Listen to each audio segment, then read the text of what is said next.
Mic check, 1, 2, 3.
And I wanted to take time and say thank you very much for coming out for this Veterans Day and how the Human Rights loves our veterans. And I'd just like to make an introductory right now of Cece Cox for her to speak. And she is the CEO of the Resource Center. So thank you so much, Cece. Take it away.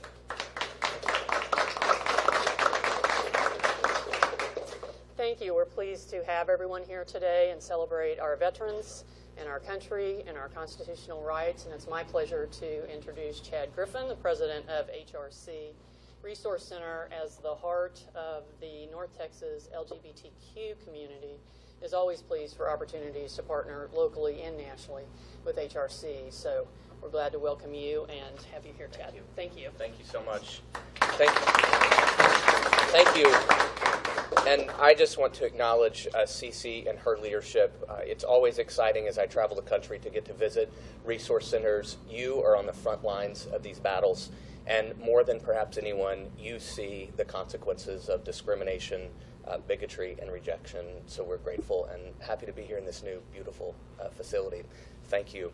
I also just want to acknowledge, given this weekend, all of the volunteer board of Dallas Black Tie who make all of our work possible, both here in the city, in the state of Texas, and around the country. We could not do what we all do without their support.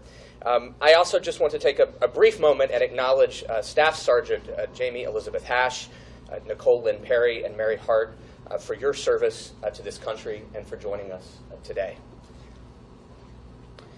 I also want to acknowledge someone who perhaps every one of us know, my friend, an experienced leader, and a true trailblazer, former Secretary of the Army, Eric Fanning.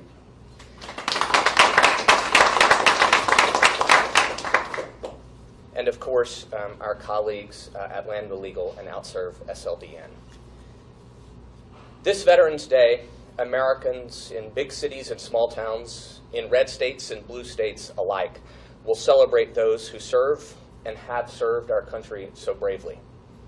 But as we mark this important day, thousands of transgender service members and thousands more transgender veterans who put their lives on the lines to defend our freedoms find themselves under attack by the President of the United States. 3 months ago, a tweet threatened to turn their lives upside down. By announcing via Twitter a ban on transgender military service, Donald Trump, a man who received 5 draft deferments, endangered the lives of American service members, undermined military readiness, and made our country less safe. Donald Trump ignored the facts. He ignored the generals, and he ignored reality in a blatant attempt to use the lives of American service members for his own cynical political gain. And his erratic tweets and half-baked orders disrespect the bravery of countless transgender people who have fought and in many cases died for our country. But we refuse to stand by as trans troops were deserted by their own commander-in-chief. And that's why we've taken this president to court. HRC is proud to be a plaintiff on behalf of our transgender members, those who are currently serving and those who wish to serve, in a federal lawsuit filed by Lambda Legal and Outserve SLDN. Together, we're making the case that this ban not only violates the Constitution's guarantees of equal protection and due process, but also free speech. The immediate harm to our national defense and to the thousands of transgender troops must be stopped.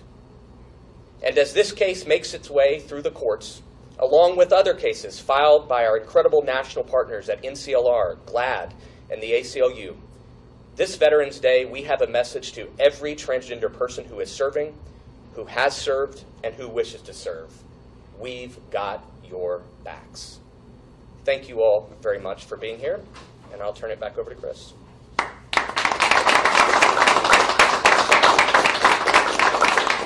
So next, I'd like to introduce Jamie Hash.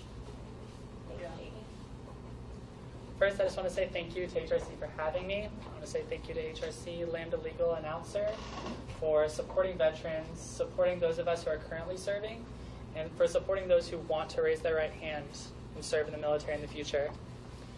I am Staff Sergeant Hash. I am active duty Staff Sergeant in the Air Force stationed at Joint Base San Antonio Randolph. I enlisted 6 years ago, as of this week actually, and I originally enlisted as an aircraft armament technician, working on the weapon systems of F-15 fighter jets. I was stationed at Seymour Johnson Air Force Base in North Carolina, which was only a few hours from where I grew up in Virginia, which is actually right next to where Danica Rome's from, in case you didn't know. Before I retrained to become a manpower analyst, I deployed in the Joint Coalition Against ISIS, where I was loading ordnance and working on the weapon systems of aircraft. A few years ago, I knew that I wanted to start transitioning. However, at that time, as we all know, there was a ban. So I had to wait until June 30th, 2016, when the ban was lifted, which just so happened to be the week before San Antonio Pride. I immediately started coming out to friends, family, and eventually my unit. As apprehensive as I was to come out to my unit, they were incredibly supportive because my leadership fosters an environment of inclusion, dignity, and respect.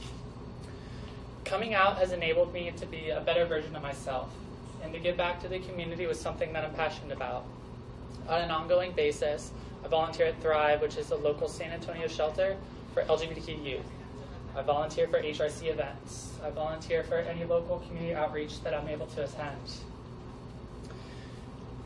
No matter how resilient I am or how much I think I'm preparing myself for the future, it doesn't matter because the looming uncertainty of the future for all the trans military members just provides so much angst for all of us. In my career so far, I've made senior airman below the zone. I made staff sergeant my first time eligible. I'm over halfway done with a Master's of Science in Organizational Performance Improvement. I've received numerous awards and decorations for my performance, and I recently just made Technical Sergeant my very first time testing. That being said, I'm not special. I'm just a military member serving my country, and I just so happen to be transgender. I'm still an American Airman, and no matter what, I'll still be a wingman, a leader, a warrior. I'll still never leave an airman behind. I'll never falter, and I won't fail. Thank you. Thank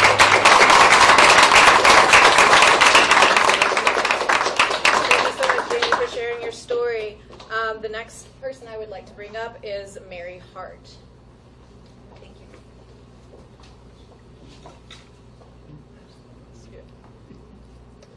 Good afternoon. I'm really honored to be standing here with these amazing people today and all of you. My name is Mary Hart, and in 2011 I retired from the Texas Army National Guard after serving 22 years. I retired, 17 of those 22 years were served under Don't Ask, Don't Tell. I deployed 3 times, once to Bosnia, Iraq, and Afghanistan. And during that time, my partner of 27 years now stood silently beside me in the closet. Today I want to share with you my thoughts on what it means to be a soldier and the nature of that sacrifice. Under Don't Ask, Don't Tell, I lived my military life in a flurry of emotions, fearful that one day I might be asked to no longer serve, sad that I could not talk about my life and how much I missed my wife when I was deployed. Grateful to work with fellow leaders and soldiers who silently accepted me for who I was. It's a delicate balancing act. Kind of wondering if they knew, kind of knowing that they did, and knowing all along that they really did support me and all they really wanted for me to do was my job. You know, I wanted to be a soldier since I was 5. I used to dream about eagles rising, and I'd get the chills with the national anthem. But these policies and these tweets that come out, they hurt us, and they put us in a position where people would question our ability to serve honorably in this military. Many serve our country and sacrifice so much. We miss birthdays, anniversaries, holidays, and even funerals. We do this for the love of our country, regardless of who the commander-in-chief is. That is our obligation. Our families sacrifice too, waiting and wondering if we are safe. Will we return from the ravages of war? Will we be forever changed from that? That is our fear. Our employers sacrifice. They struggle to fill a void while we're away. They too also worry if we will return home safely. That is their burden.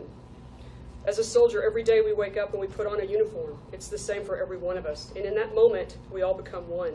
We're a unit, a family, and we are unbreakable. Race, gender, age, identity, and who we love is not relevant. There's only one thing that matters. We willingly volunteered, and we proudly serve under one flag. They cannot take away my love of this country and my love for my military family, all of them. I accept them, and I'm grateful for everyone who served by my side and continues to serve today. You know, I joined HRC after I retired for one reason, so that no other soldier would have to be like me and have to hide in the closet and follow in those footsteps. I will continue to support this fight until the LGBT community has full equality, and for that anyone that wants to serve may do so openly and proudly. So thank you, and God bless America. Thank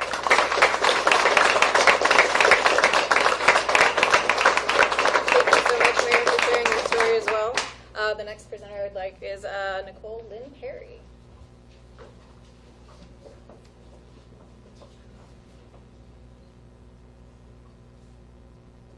Good afternoon. My name is Nicole Lynn Perry, and I am a transgender Marine Corps veteran. Although I may have transitioned after I was out of the Marines, I am no less of a Marine.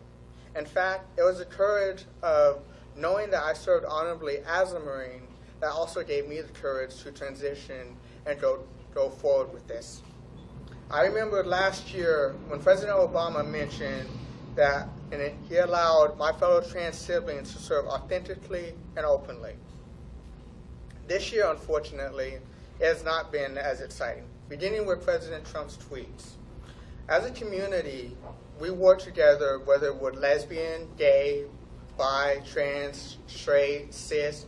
We come together to fight for each other. In fact, while we're in the military, we fight for the person standing and fighting to the left and to the right of us, because we know that we have one mission: to get home to our loved ones, whether that's our brothers and sisters, whether it's our parents or kids. we just want to get home to our families. And we know that fighting together, hand in hand, we can do that. If we know, though, that our commander-in-chief has something against us, it's hard to stay together because of that inopportunity.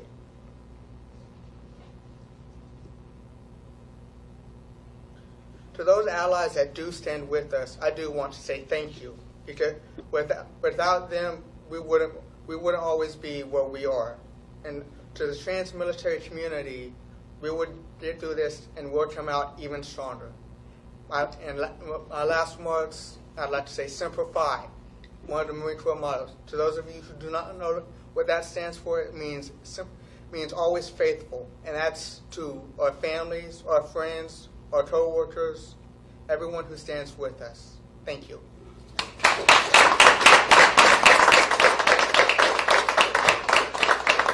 Thank you, Nicole, for sharing your story as well. The next speaker I'd like to bring up is the former Secretary of the Army, Eric Fanning. Thank you. Thank you. Those are tough acts to follow.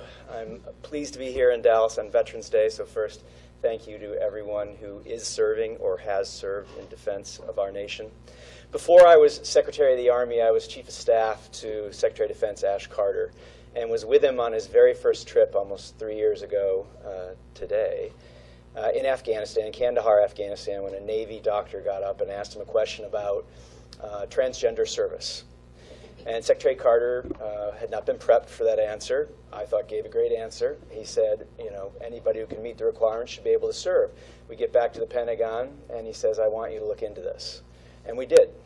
For 18 months, the civilian and uniformed leadership of the Department of Defense, with help from the military medical community and outside groups like the RAND Corporation, studied this issue. And we came to a number of unequivocal findings. First of all, there were already thousands of transgender Americans serving in every branch of the military, including the Coast Guard. Second, it wasn't going to change the costs to the military medical system. And third, it wouldn't have an appreciable difference on military readiness. So with these findings, we changed the policy, which allowed us to do a number of important things.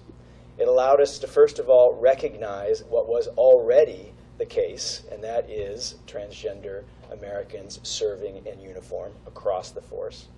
It allowed us to take another step in increasing the recruitment pool for the military to make sure that we're getting the best this country has to offer into the military. And it allowed us one more step forward to be truer to those values upon which we were founded: equality, opportunity, liberty, freedom, that we were founded on, and that people in the military, men and women in uniform, take an oath to defend. And ultimately, what it comes down to for me is that we should be doing everything we can to celebrate and thank patriotic Americans who meet the requirements, as these service members clearly do, they've proven it, and are willing to raise their right hands and swear an oath to protect our country and ultimately perhaps make the final ultimate sacrifice. So thank you. I'm proud to be here with HRC and Lambda Legal in support of this case and others to do the right thing.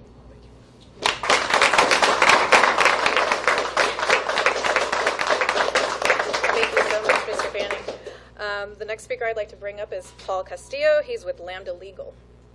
Thank you.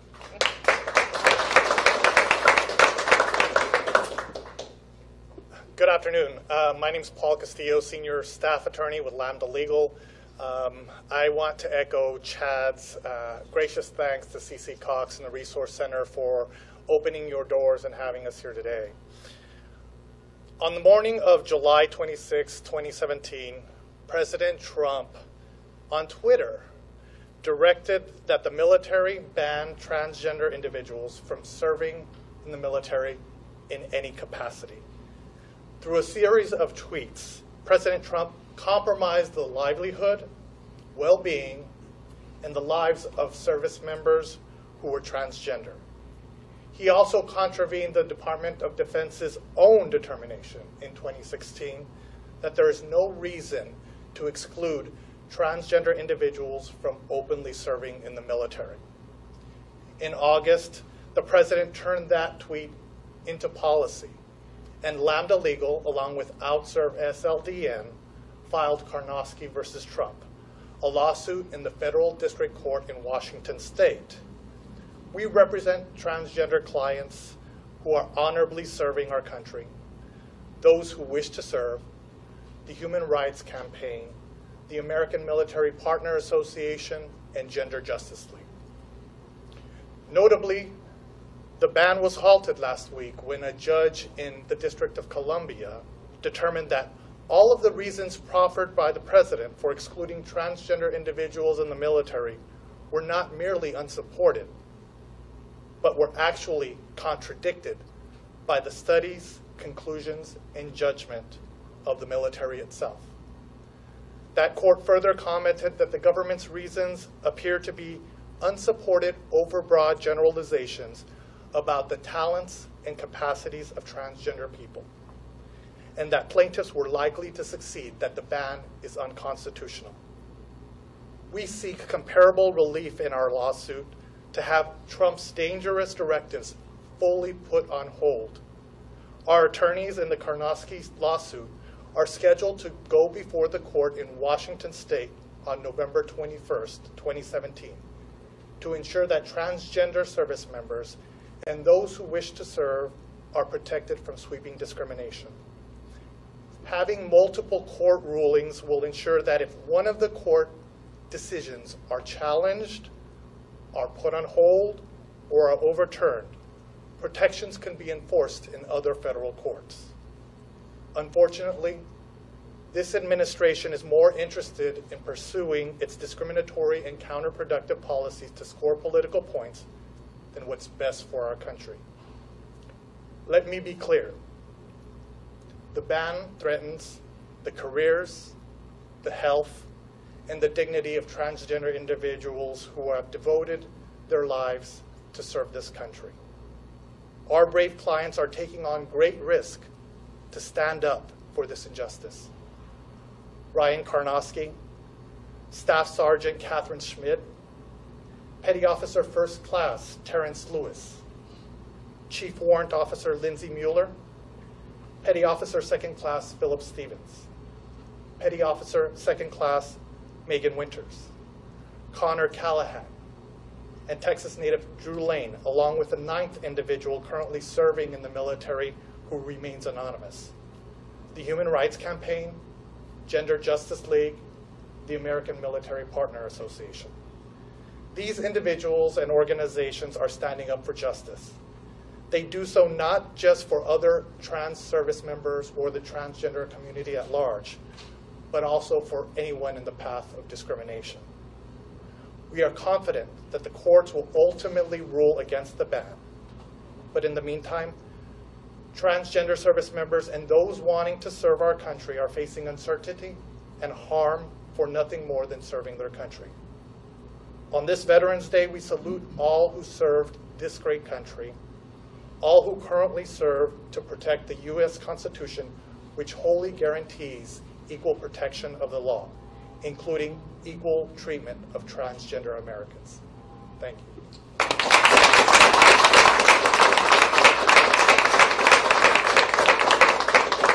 Thanks again for coming, and each of our speakers will be available for individual one-on-one interviews if that's of interest. Thank you.